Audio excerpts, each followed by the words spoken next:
Hi there, Juleka here. Before we get started, I want to invite you, yes, you, to be a guest on the show. If you're an adult and a child of immigrants, and they could be from anywhere in the world, really, I'd love to talk to you about the conversations that are necessary but challenging, especially right about now. So whatever you're all getting into, I want to know about it. Politics, money, holidays, marriage, kids, everything. So send me an email directly at juleka@lantiguawilliams.com and we'll get you on the show. I can't wait to hear from you.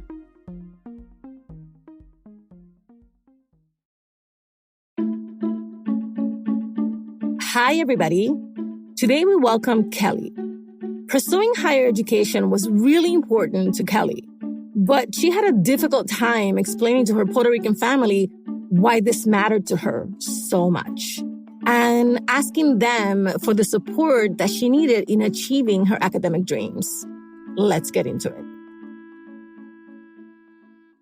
My name is Dr. Kelly Alvarado Young. I use she, her, ella pronouns. I'm a Latina, a mommy, a scholar, a yoga practitioner. And so in my family, we call our Mamí and Papí all sorts of things. Mamí, Ma, Mother, Gloria. And for Papí, we'll call Papí, Papi, Pa, Dad, Daddy.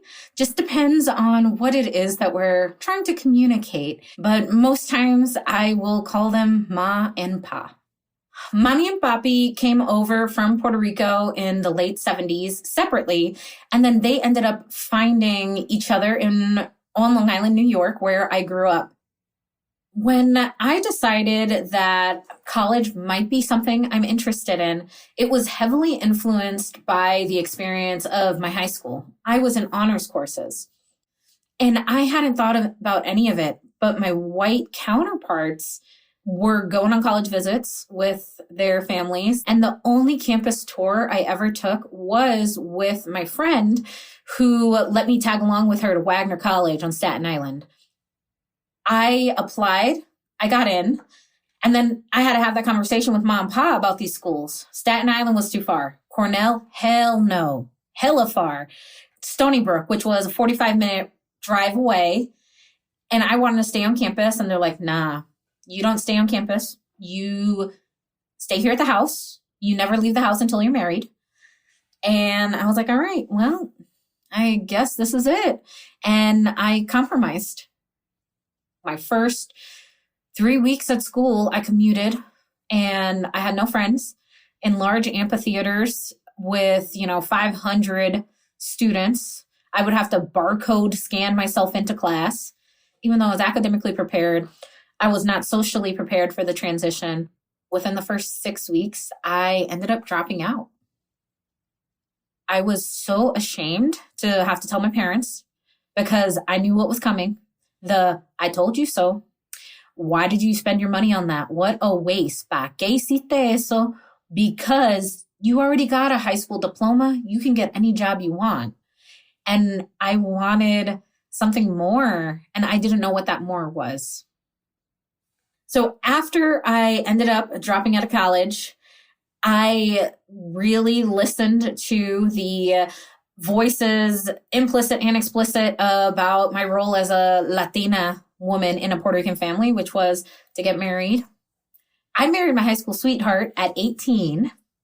He was in the military. We were stationed in upstate New York. He was in the field all the time. I was by myself. There was a local community college, and I ended up getting an AAS, an Associates of Applied Science in Office Technologies, and double majored in business. I did all of that on my own for the first time ever. When Ma talked about what it was that I was doing, she had no idea. She just knew I was going to school and working. And I would just tell her that. I'm like, yeah, at school today, I learned this, y esto, y eso. And she would say, how is that different? And I'm like, Ma, it's different. Don't worry. My partner, upon his return, ended up getting stationed out in Washington State. So when I went out there, I ended up choosing to start pursuing my degree, my bachelor's. My partner was starting to struggle with substance abuse and alcoholism. Emotional violence started kicking in. I realized that I could not stay in this relationship. I would work all day in Seattle, drive down to Tacoma to go to school from 5 p.m. to 10 p.m. And then I go home. And I do that 4 days a week. And I didn't earn my degree until I had separated and gotten divorced. When I talked to Mamí and Papí and said, hey, I need you to come out to Seattle to come to my graduation, that graduation was not about earning the piece of paper. It was me choosing to have my educational goals fulfilled, me choosing to start over and start to live into the expansiveness of who I knew in my heart of hearts that my ancestors had given me the gifts, the talents, and the strength to be. But I didn't know how to say that to Mom and Pa. I just said, you got to come because everybody else's parents are coming. I need you. I have never been good at saying that to Mom and Pa because it's always been the opposite where they say, oh, I need you, Kelly. Kelly, I need you to do this. Kelly, llámame esta gente. Kelly, go figure this out.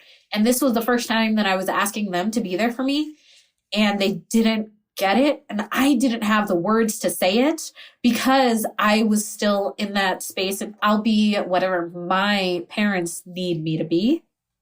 So in compromise, they sent Pa, and Pa was reporting back on everything, photos and videos, and everybody back home, aka my mom, was like, wow, I didn't know it was such a big deal. And I'm like, I told you it was a big deal, but you didn't want to come. It was interesting to have that conversation with my mom afterwards where I was like, Ma, I needed you there. Juleyka here. As you know, How to Talk to Mamí and Papí About Anything is supported by First Republic Bank. Let me ask you, have you ever heard of Client First Banking? That's the foundation of First Republic's banking experience. Not only does every client get a personal banker who serves as a single point of contact, but they're also reachable by phone, email, or text, and through First Republic's banking app. I email my banker, Lisa, pretty regularly. Whether you're browsing First Republic's full suite of services or making a deposit, your banker is available at the click of a button. No matter where you are in your financial journey, your First Republic banker can guide you every step of the way, like Lisa has done for me. Visit firstrepublic.com today to learn more. That's firstrepublic.com. Member FDIC, Equal Housing Lender. Hi, everybody. Juleyka here. I want to talk to you about something I care about a lot, our democracy. A bunch of podcasters like my team and I have partnered with Represent Us, a grassroots organization. We're reaching out to our listeners to help protect our elections. My team and I are involved because it's time to take a stand. Our democracy is in danger. Last year, 19 states passed laws that make it harder to vote. Election workers are quitting in droves because of threats and harassment. There's even a coordinated campaign to put people in charge of our elections who don't believe in democracy. If you care about this issue like we do, please get involved. To learn what you can do, visit represent.us/podcast. That's represent.us/podcast. Thanks so much. Like many first gens who are also the first in their families to go to college, Kelly had to navigate the admissions process and adapting to higher education while she was also translating those experiences so her loved ones could understand what she was going through. How can we first gens ensure that in doing all of that, we also get the support we need from our families to succeed? To help us figure it out, I did what I always do. I called in an expert. My name is Rosie Perez. I use she, her pronouns, and I'm an associate professor of higher education in the School of Education at the University of Michigan. So you listened to Kelly's story. What stood out to you? Well, there's so much, and I'm really grateful for Kelly's willingness to share her story with us. That's such a gift.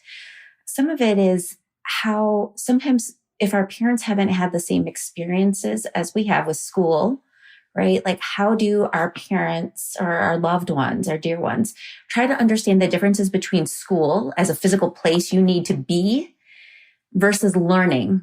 School is a place where you go and it's required versus Kelly's deep desire to learn, moving beyond what was required and, in deep interest and understanding.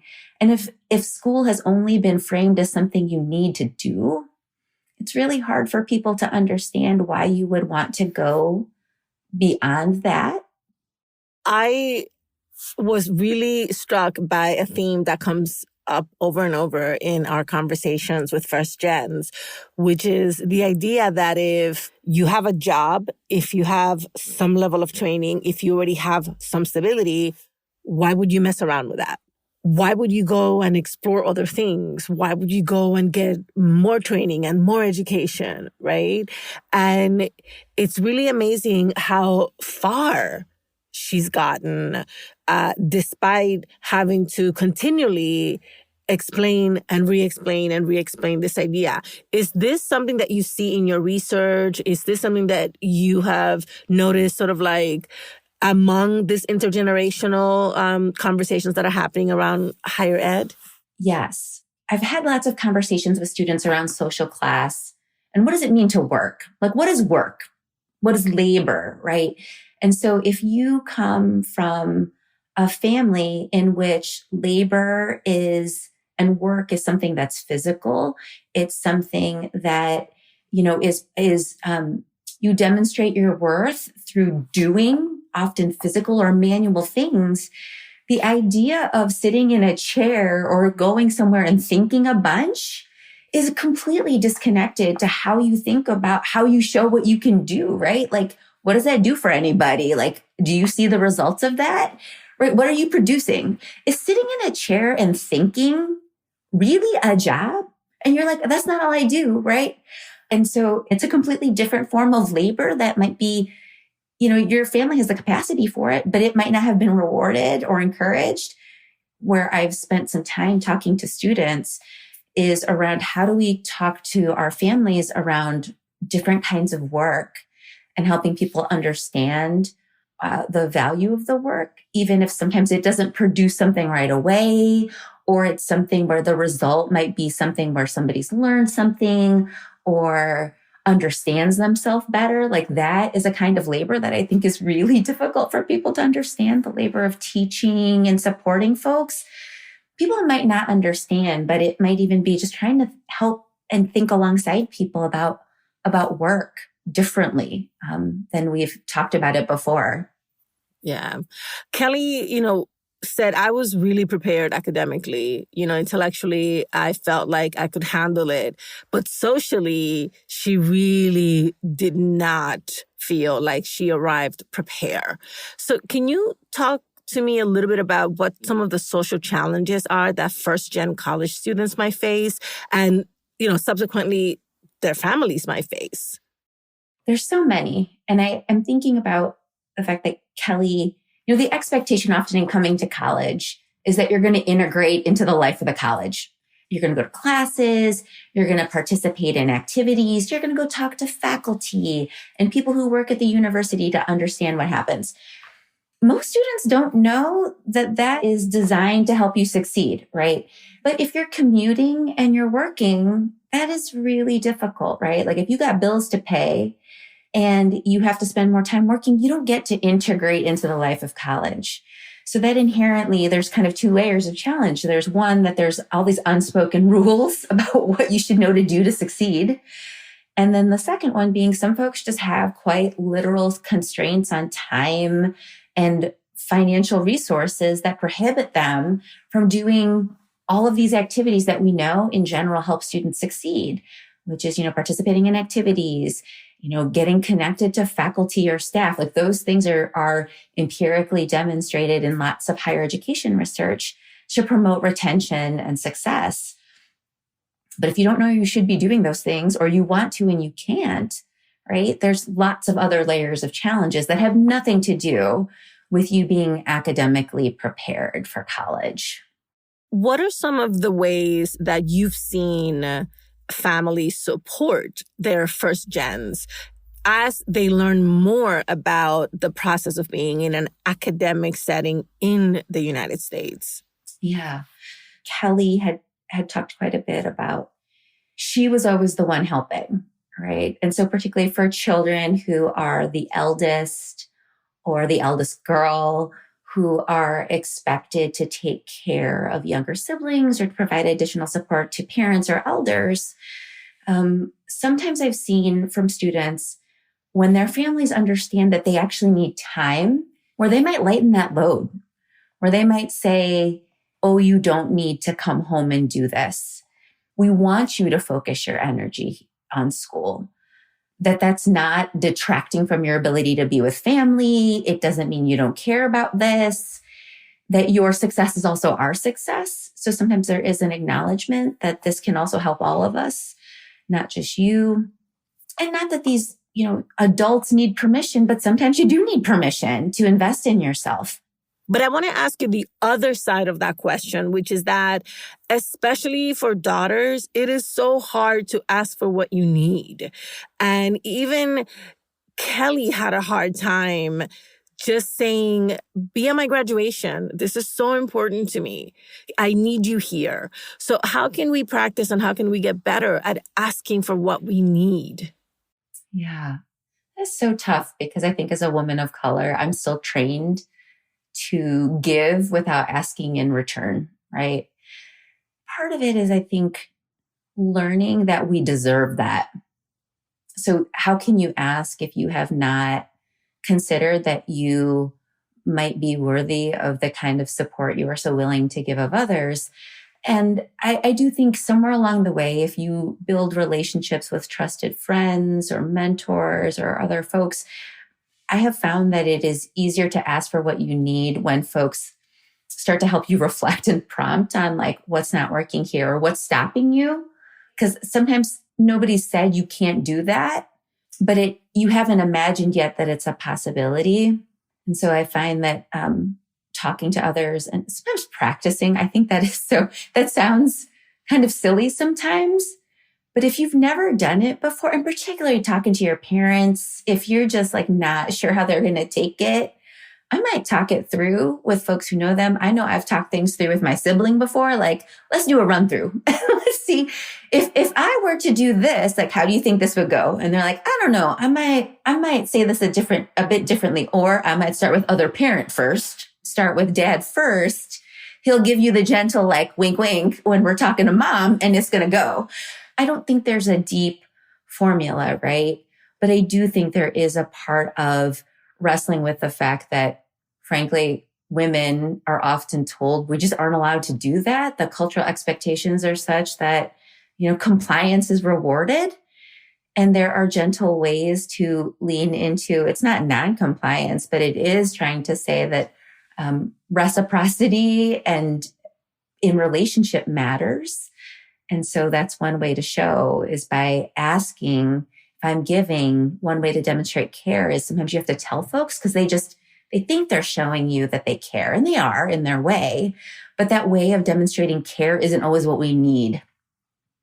And as we figure that out, sometimes we have to tell folks because they just are doing what they've been doing and it seemed like it was working, but maybe it wasn't. And people just didn't know any better. Yeah.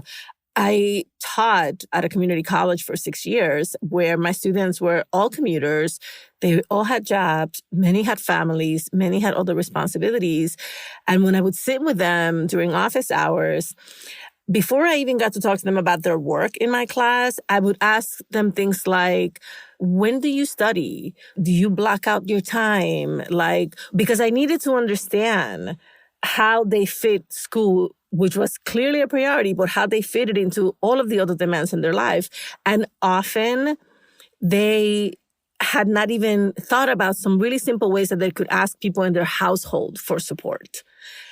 It's so difficult to untrain people from being self-sufficient to an extreme. I think that happens to us a lot. How else can we recognize that and try to apply it in other parts of our lives so that then we get more practice, as you were saying?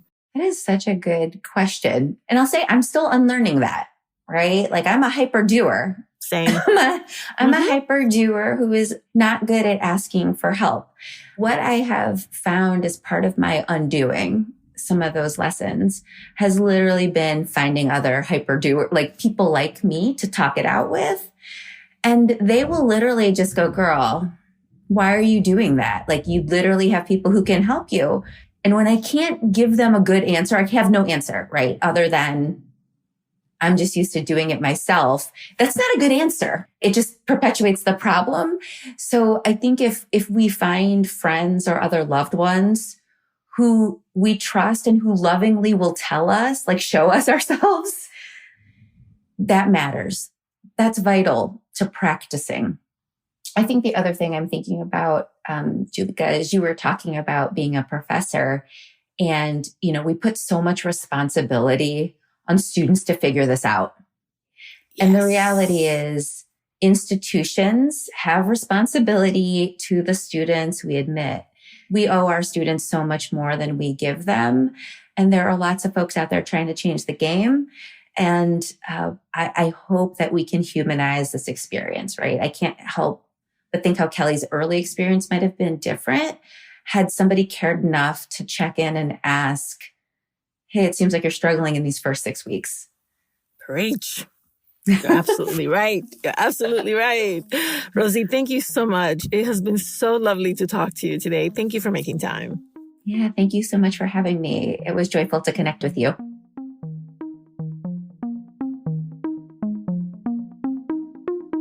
All right, here's what we learned from Rosie today. Find a mentor. Find a trusted friend or mentor who can help you see what's not working and help you imagine the possibilities that are available to you. Practice. Once you figure out what you need to communicate to a parent, do a trial run with a sibling or other family member to find the best way to get your message across. And remember, spell it out.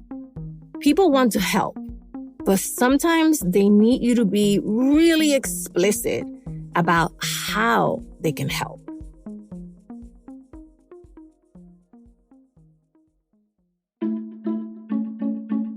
Thank you for listening and for sharing us. How to Talk to Mamí and Papí About Anything is an original production of LWC Studios. Virginia Lora is the show's producer. Kojin Tashiro is our mixer. Manuela Bedoya is our marketing lead. I'm the creator, Julika Lantigua. On Twitter and Instagram, we're at Talk to Mamí Papí. Bye, everybody. Same place next week.